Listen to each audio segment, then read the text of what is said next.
This is the third and final part of the airport sugar-free gummy bear story. Brace yourselves. He probably has some heroin or something up there that opened up, the female guard said, as a part of me that hadn't escaped into the ether yet acknowledged that she was behind me to my left. Probably high as a kite. Look at him, she said. The shorter guard agreed with a snort, off to my right. Spread your cheeks, the young agent said, his voice directly behind me and lower than the other two. And bend over. Please God, please God, please God, please God, I whispered in a desperate, maniacal mantra, not even aware of my surroundings anymore.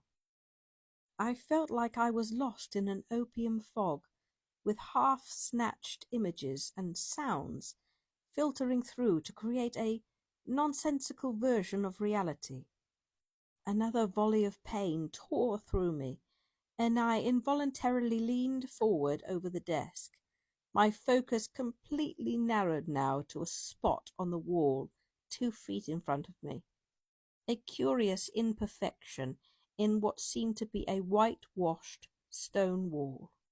It was a dark blotch about 5 millimeters long and shaped like a smiling bear, a yellow dancing bear. No, a green bear.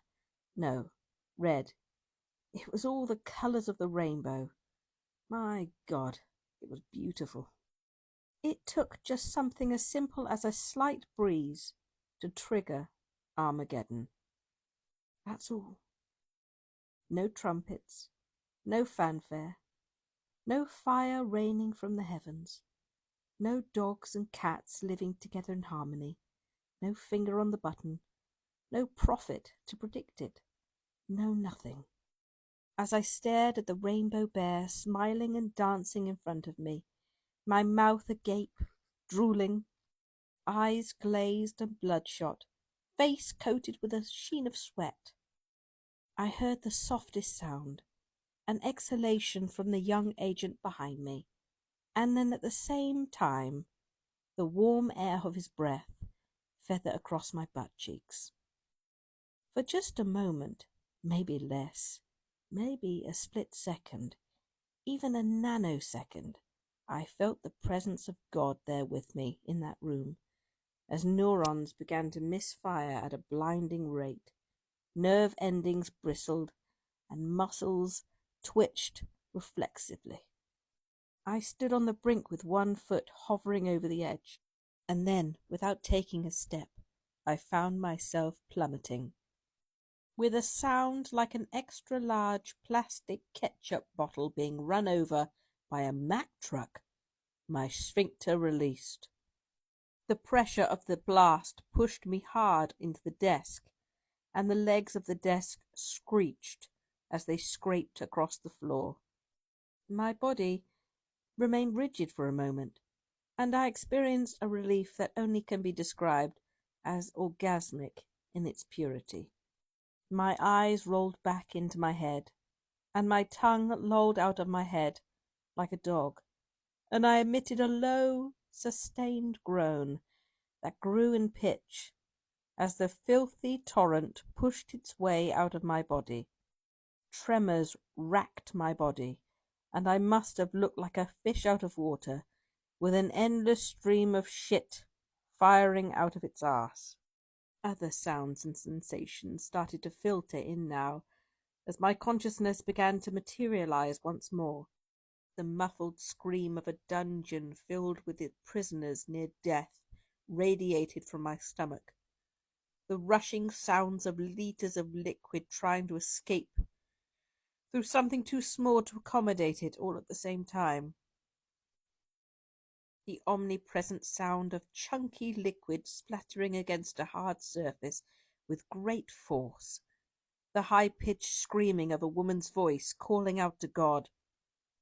Another voice sobbing uncontrollably, imploring to make it stop, and my own ecstatic, monotone wail.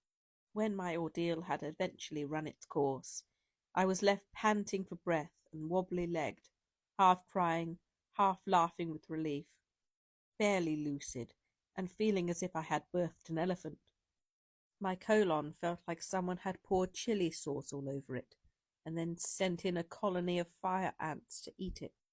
Through my sobs I heard the sound of dripping, like when the sprinklers are eventually turned off after an office fire, or after a thunderstorm, when the willow that overhangs a pond continues to rain down long after the sky has stopped.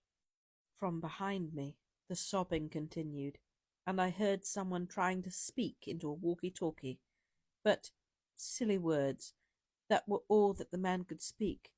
It sounded like the ravings of a lunatic. With great relief, I slowly pulled myself off the table, legs trembling, my stomach making one last sound, a loud, prolonged gasp bubbling that eerily resembled a pig orgasm. I slowly turned my head to survey the devastation, and in that instant, if I had had a pencil or some other sharp object, I probably would have gouged my eyes out in revulsion. And the smell! The smell was enough to drive a man insane. It was the stench of rotting potatoes mixed with sulphur and ammonia, cooked in a broth of chicken feces and left to age for 2 weeks in a yeasty stew at the bottom of a French outhouse. After half a whiff of this ghoulish brine, I immediately stopped breathing through my nose, but the taste was to remain in the back of my throat for months to come. The young agent had taken the brunt of the foul witch's brew, and at first I couldn't process what I was seeing. I thought somehow the young blonde kid had been spirited away and replaced by a brown golem or an ATV rider that had spent the better part of the day driving through every mud puddle he could find after a torrential downpour. I tried to comprehend how he must be feeling, what he must be going through, but it became evident very quickly that he was broken. No doubt forced so deeply within himself once his fire hose had been turned on, there was little to no hope of him ever coming back from it, certainly not without extensive psychotherapy or a lobotomy. I looked beyond his quivering, catatonic, crouched form to see a perfect outline of him cut out on the white wall behind him, either side filled in with a dripping, opaque layer of alternately pulpy and runny fecal stew. I noticed 2 quivering masses at either extremes of the room, and realized they too were humanoid in form, although the caterwauling that was coming from these broken creatures was just bubbling gibberish, and this was what was burnt into my mind's eye for eternity. Needless to say, I missed my flight. In fact, the next week is a blur.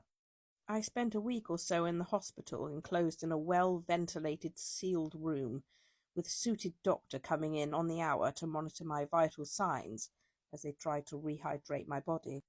I had apparently expelled every available drop of water from my body that was possible to sustain life without for a short period of time. All of my clothes were incinerated in the hospital's crematorium, and the soiled bag of Haribo sugar-free gummy bears was never recovered. This is my story. It is inconceivable to think that this kind of product can be sold legally and misrepresented as food. I was lucky. I survived.